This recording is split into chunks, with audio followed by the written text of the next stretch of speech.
దాకా పోయేటంతటి waiting list నీకు అక్కర్లేదు. ఇది దేవుడిని కన్నజాతి.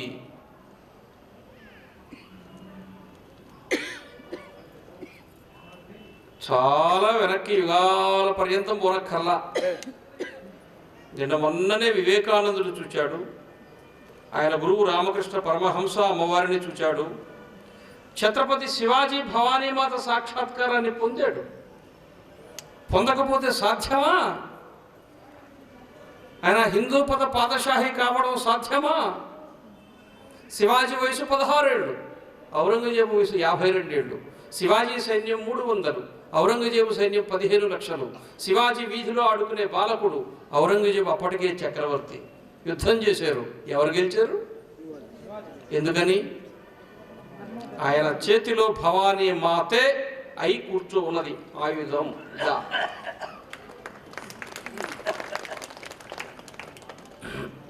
ఒక తుకారాం, ఒక మీరాబాయి, ఒక రవిదాస్, ఒక అన్నమయ్య, ఒక రామదాస్, ఒక బాలయోగి దేవుడిని చూచారు. ఇవి తెలిసిన పేర్లు కాబట్టి చెప్తున్నా దేవుడిని చూచారు అని. ఇంకొక విషయం తెలుసా? మీ అందరికీ తెలియని విషయం ఒకటి ఉంది. అసలు 3-4 తరాలకు పూర్వం మీ తాత ముత్తాతలందరూ దేవుడు చూచారు. సాయంత్రం వాకిట్లో మంచం వేసుకుని పడుకుంటే కృష్ణుడితో రాముడితో మాట్లాడుకునేవాళ్ళు, అమ్మవారితో మాట్లాడుకునేవారు. ఇప్పుడు సెల్ ఫోన్లు వచ్చిన తర్వాత దిక్కుమాలినోళ్ళతో మాట్లాడుకుంటారు.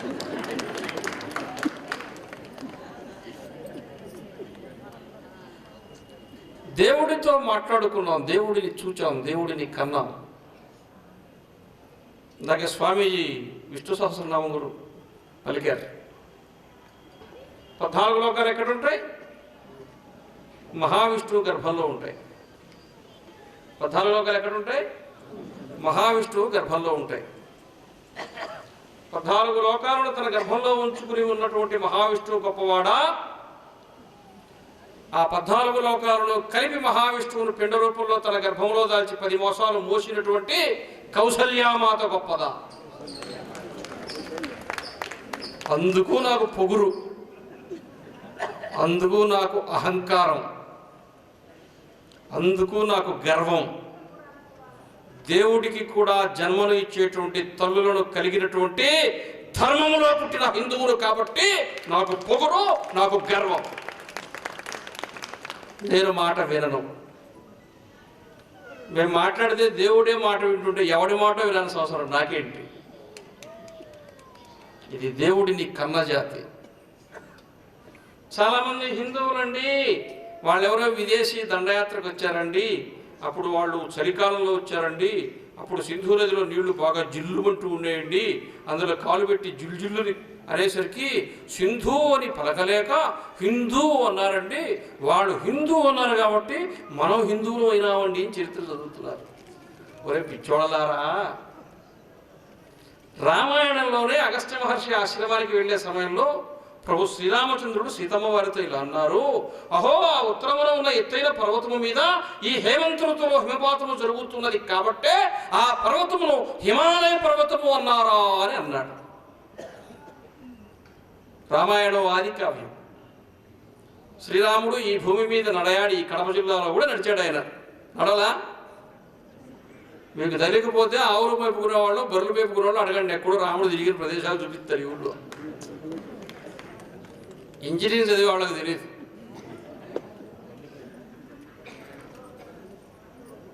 పదహారు లక్షల సంవత్సరాల క్రితము ఈ భూమి మీద రాముడు నడయాడాడు, ఇది సత్యం. 16 లక్షల సంవత్సరాల క్రితము ఆ ఉత్తరము ఉన్నటువంటి పర్వతము ఆ పేరు ఎందుకు వచ్చిందంటే హేమంత ఋతువు ఉన్నది, హిమాలయము ఉన్నది. హిమాలయం ఎప్పుడుందో హిందూ మహాసాగరం కూడా అప్పుడే ఉంది. హిమాలయ పర్వతం ఎప్పుడుందో హిందూ మహాసాగరం ఎప్పుడుందో ఆ మధ్యలో హిందూ దేశం కూడా ఉంది. 16 లక్షల సంవత్సరాలకు పూర్వమే ఇది హిందూ దేశము, ఇది హిందూ జాతి. వాడెవడో చెప్తే వచ్చినటువంటి పదము కాదు, పేరు కాదు. బహుశా ఇది ఏదై ఉండొచ్చు. జగతః పితరం వందే పార్వతీ పరమేశ్వరం. మనందరికీ తల్లిదండ్రులు ఎవరు? పార్వతీ పరమేశ్వరుడు. పార్వతీదేవికి దాక్షాయణి అనే పేరుంది కదా. ఎందుకని? దక్షుని కుమార్తె కాబట్టి. హిమవంతుని కుమార్తె కాబట్టి ఏ పేరుంది? ఉందా? హైమవతి అనే పేరుందా? మనం హిమాలయ సానువుల్లో జీవిస్తున్నాం కదా, హిందూ సాగరానికి పైన ఉన్నాం కదా, హిమాలయానికి క్రింద ఉన్నాం కదా, కౌసల్యారామ అన్నాం కదా, యశోద కృష్ణ అన్నాం కదా, అన్నా లేదా? యశోద కృష్ణ అనలేదా? తల్లి పేరు చెప్పి కొడుకు పేరు చెప్పలేదా? కౌసల్యారామ తల్లి పేరు చెప్పి కొడుకు పేరు చెప్పలేదా? జగతః పితరం వందే పార్వతీ పరమేశ్వరు. పార్వతీ పరమేశ్వరులే మనం తల్లిదండ్రులుగా కలిగి ఉన్నామే. ఆ తల్లి పేరు చెప్పుకుంటూ హైమవతి సంతానమే ఈ భూమి మీద హిందువులుగా జీవిస్తున్నారు. ఇది సత్యం. మనం పార్వతీ పరమేశ్వరుల సంతానం, వేరేగా. అందుకనే సనాతనమైనటువంటి యుగంతో సంబంధం లేదు. యుగాలు కాలానికి ఉన్నాయి, యుగాలు భగవంతుడికి ఉన్నాయి, అవతారాలు రావాలి కాబట్టి. కానీ యుగాలు నీకు లేవు, హిందువులకు యుగాలు లేవు, హిందువులకు సమయం లేదు. ఉందా? 2 విషయాలు చెప్పండి నాకు. ఈరోజు ఉదయాన్నే మీ ఇంటి ముందు ముగ్గు వేశారా లేదా? వేశారా లేదా? ముగ్గు వేశారు, వేశారా? రామాయణంలో అయోధ్యానగర వర్ణనలో ఉన్నది, అయోధ్యానగరంలోని పుణ్యస్త్రులు సూర్యోదయాత్పూర్వమే ఇంటి ముందు ముగ్గు వేస్తున్నారు. అయోధ్యానగర వర్ణనలో 16 లక్షల సంవత్సరాల క్రితం ఈ భూమి మీద, ఈ దేశంలో ఒక స్త్రీ ఇంటి ముందు ఏం చేసింది? ఉదయాన్నే నిద్రలేచి. ఈరోజు మీరు వేశారా? త్రేతాయుగం అయిపోయిందా? ద్వాపరయుగం అయిపోయిందా? కలియుగం జరుగుతుందా? యుగాలు మారాయా? రామావతారం వెళ్ళిపోయిందా? కృష్ణావతారం పూర్తయిపోయిందా? వెంకటేశ్వర స్వామి వచ్చున్నారా? అవతారాలు మారాయనా? యుగాలు మారాయా? మీరు మారారా? మారారా? యుగాలు మారినా, అవతారాలు మారినా ఎవడు మారడో, ఎవడు ధర్మము తప్పడో, ఎవడు సాంప్రదాయాన్ని వీడడో, ఎవడు ఆచారం ప్రకారం నడుస్తాడో వాడినే ఈ భూమి మీద ఏమంటారు? ఏమంటారు? ఏమంటారు? ఆచరించేది మీరు చెప్పండి. ఏమంటారు? మీరు ఆచరించరు, మీరు ఆచరిస్తారు. చెప్పండి, ఏమంటారు? స్వామి వివేకానంద నగదు బదిలీ పథకం. కానీ వంశము ప్రపంచ మానవ జాతిలో అత్యంత ప్రాచీన. ఇంటర్నెట్ ఉండే వాళ్ళు ఇప్పుడే వెళ్ళి బ్రౌజ్ చేసి చూడండి. ఇంటర్నెట్లో జెనెటిక్ సైన్స్. ప్రపంచంలో మానవ జాతిలో అత్యంత ప్రాచీనమైన XY క్రోమోజోముల మూలాలు ఎక్కడున్నాయి? భారతదేశంలో ఉన్నాయి. భారతదేశంలో ఎక్కడున్నాయి? హిందువుల్లో ఉన్నాయి. హిందువుల్లో ఎక్కడున్నాయి? కులంలో ఉన్నాయి. కులంలో ఎక్కడున్నాయి? గోత్రంలో ఉన్నాయి. గోత్రం ఎందుకున్నాయి? సగోత్రీకులు వివాహం చేసుకోరు. సింపుల్. ఒక గోత్రం అమ్మాయి అదే గోత్రం అబ్బాయి పెళ్లి చేసుకోరు కాబట్టి XY క్రోమోజోములు సంకరము చెందలేదు. అందుకనే క్లోనింగ్ చేస్తే ఇతర దేశాల్లో మేకల్ని గొర్రెలను పుట్టిస్తున్నారు. XY క్రోమోజోములు ఉన్నాయి. దానికి ఆధారం నీ కుటుంబం, దానికి ఆధారం నీ దాంపత్యం, దానికి ఆధారం నీ గృహస్థాశ్రమం. దాని రోజు వద్దనుకుంటున్నారు. కారణం విచ్చలవిడిగా జీవించాలి, వ్యక్తి స్వేచ్ఛను కోరుకునేది రాక్షసత్వం. కలిసి జీవించాలి అనే గుణము దైవీ గుణం. అది వ్యక్తి కలిసి జీవించాలన్నా, కుటుంబం కలిసి జీవించాలన్నా, గ్రామం కలిసి జీవించాలన్నా, రాష్ట్రం కలిసి జీవించాలన్నా, దేశం కలిసి జీవించాలన్నా, విశ్వమే కలిసి జీవించాలన్నా ఆ ఆలోచన గుణము ఉంటే అది దైవీ గుణం. విడిపోతూ ఉంటే అది రాక్షస గుణం. వ్యక్తి స్వేచ్ఛ. శూర్పణఖ పరాకాష్ఠ. రాముని చూచింది, ఇన్ని పెళ్లి చేసుకుంటా అన్నది. నాకు పెళ్లి అయిపోయింది, భార్య ఉంది, అక్కడ ఉన్నాడు లక్ష్మణుడు, ఆయన చేసుకోడు. నేను అక్కడికి పోయింది. లక్ష్మణుడు ఏమన్నాడు? పిచ్చిదానా, మా అన్న నిన్ను తప్పుదారి పట్టించాడు. మా అన్నని పెళ్లి చేసుకుంటే మా అన్న వదిలితో పాటు నీకు కూడా సేవ చేస్తా. ఒకవేళ నువ్వు నాకు పెళ్లి చేసుకున్నావు అనుకో, నన్ను పెళ్లి చేసుకున్నావు అనుకో, నాతో పాటు నువ్వు మా అన్నకి వదిలికి సేవ చేయాలి. నా సేవ చేయించుకుంటావా? నాతో కలిసి సేవ చేస్తావా? అర్థమైందా? శూర్పణఖ నుంచే తయారయ్యారు. అసలు సంగతి అర్థమైందా? సేవ చేసేదానికి సిద్ధపడని సంతతి అక్కడి నుంచి వచ్చింది. నేను సేవ చెయ్యను, చెయ్యించుకుంటా, అందుకు రాముడే పెళ్లి చేసుకుంటా, మళ్ళీ ఇక్కడి నుంచి అక్కడికి. అర్థమైందా? వ్యక్తి స్వేచ్ఛకు పరాకాష్ట శూర్పణఖ. ఈరోజు చదువులు చదివిస్తున్నారు కానీ శూర్పణఖలను తయారు చేస్తున్నారు. అన్ని సందర్భాల్లో మగవాళ్ళదే తప్పు కాదు, అన్ని సందర్భాల్లో ఆడపిల్లలదే తప్పు కాదు, మొత్తం మీద కలిసి జీవించడానికి సిద్ధంగా లేరు. అందువల్ల వంశము అనేది కూడా ప్రశ్నార్థకం అవుతుంది. ఇది హిందూ సమాజానికి శాపం అవుతుంది.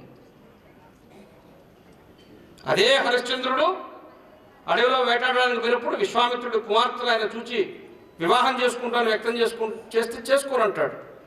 అప్పుడు విశ్వామిత్రుడే వచ్చి నా కుమార్తెలంతటి వాళ్ళే నిన్ను వలచి వివాహం చేసుకుంటామంటే చేసుకోవా అని కోప్పడతాడు. అప్పుడు హరిశ్చంద్రుడు చెప్పిన సమాధానమేమి, అరయన్ వంశము నిలుపునే కదా వివాహము, అట్టి వైవాహిక స్థితి ఎన్నడో కలిగినంటాడు. పెళ్ళెందుగా? వంశాన్ని నిలబెట్టుకోవడానికి. ఆ వంశం ఎప్పుడైనా వంశోద్ధారకుడు లోహితాసుడు పుట్టాడు. ఈ జన్మకి ఈ జీవితానికి ఇంకొక పెళ్లి లేదు పో అన్నాడు. పెళ్లి చేసుకునేది వంశం నిలబెట్టుకోవడానికి. పుట్టిన ఇద్దరు బిడ్డలే తీసుకొని పోయి 2 ఏళ్ల వయసులో 3 ఏళ్ల వయసులో తల్లిపాలు కూడా మరొక ముందే తీసుకొని పోయి హాస్టల్లో పారేసిన పాపానికి 20 ఏళ్ల దాకా మీరు ఫీజులు కట్టండి, 20 ఏళ్ళు అయిన తర్వాత వాళ్ళు కడతారు.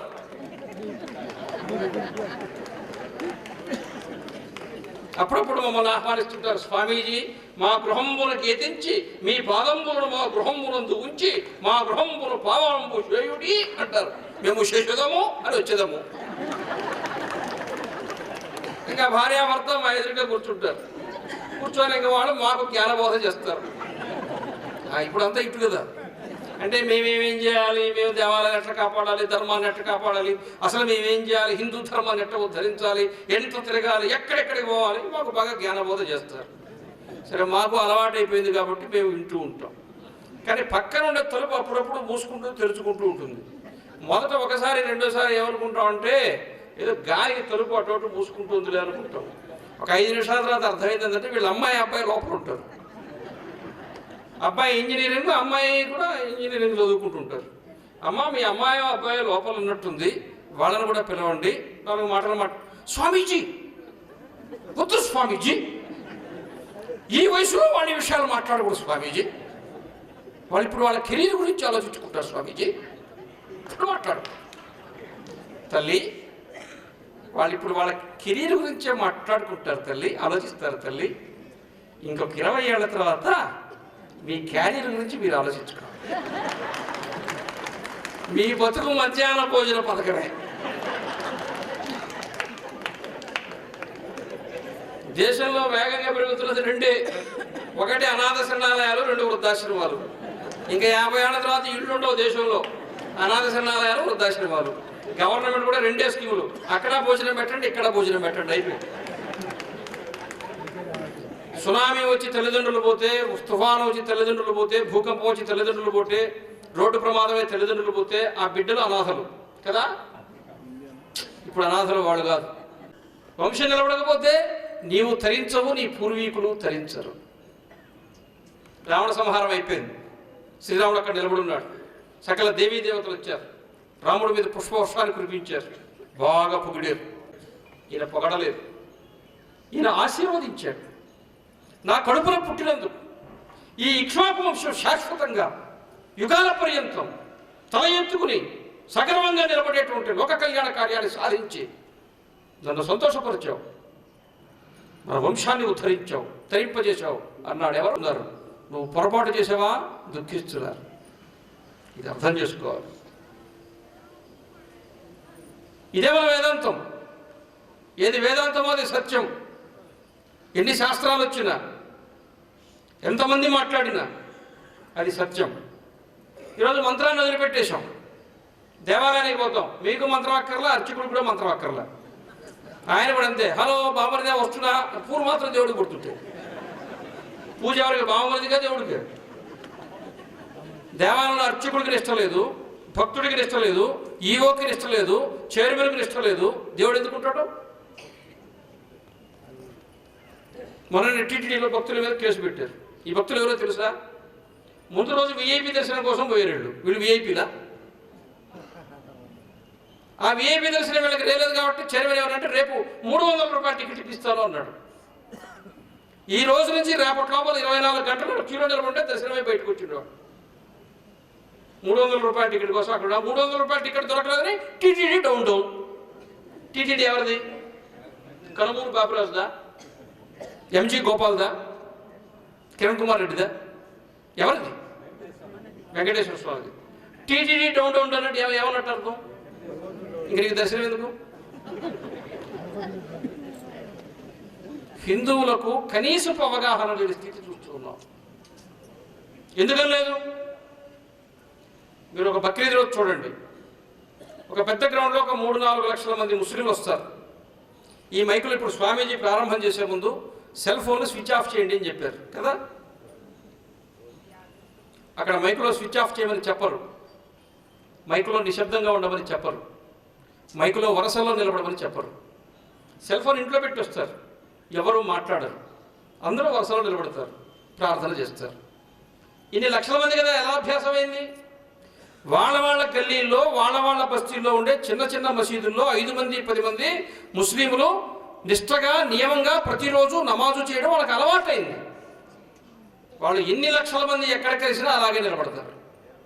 హిందువులకు మీ పక్కింట్లో ఉండే శివాలయాన్ని రామాలయాన్ని దర్శనం చేసుకునే సంస్కారం మీకు లేదు కాబట్టి మీరు శ్రీశైలం పోయినా, తిరుమలకు పోయినా, వేములవాడకు పోయినా, సింహాచలం పోయినా ఏకసూత్ర పథకం, ముందు వాడిని నెట్టండి, వెనక్కి వాడి చేత నెట్టించుకోండి.